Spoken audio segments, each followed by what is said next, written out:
What's up guys, sa bagong YouTube channel ko. So ngayon guys, kagigising ko lang at may bago na naman akong ituturong tutorial sa inyo kung saan patatagalin natin ang paglulubat ng cellphone nyo. Kung gusto nyo pong tumagal ang paglulubat ng cellphone nyo, siguraduhin tapusin ang video ito dahil ituturo ko dito ang step by step. Pero bago ang lahat, pasok intro.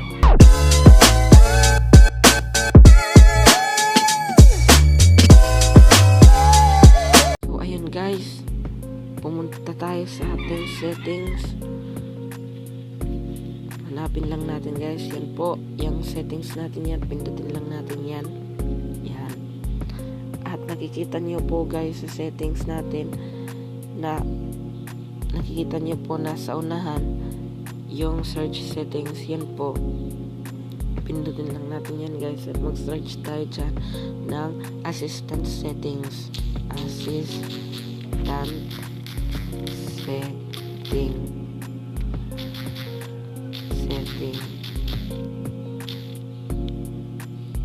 Assistant settings. Teka lang guys, yung spelling. Yan po yung naging result ng pag-search natin ng assistant settings. Ito po yung pipindutin natin guys. Ito pong assistant settings. Yan po na result. Pindutin lang natin yan. Yan. At may lumabas po dyan na Hey Google and voice match and languages and lock screen and personal result at iba pa. So ngayon guys, yung gagawin natin, pindutin lang natin yung Hey Google and voice match. Yan po. At yan po, nakikita nyo po yung dalawang yan na naka-turn off.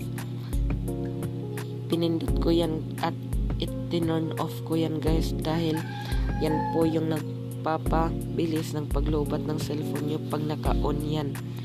So ngayon guys, yung Hey Google, pag naka-on yan po, pag naka-on yan, i-off nyo yan guys dahil yan po ang nagpapabilis ng paglobat ng cellphone nyo, lalong-lalo na yung mga gamers dyan na madali maglobat ang kanilang cellphone. At yung kahit na naka-off ay nababawasan ng percentage ng ating cellphone dahil ito ay naka-on. I-off lang natin yan guys para tumagal ang paglubat ng ating cellphone. Pagtapos nyo yan guys, i-turn off, tapos na rin ang problema nyo. Joke lang guys. Pero yan lang guys yung step by step kung paano patagalin ang paglubat ng cellphone nyo.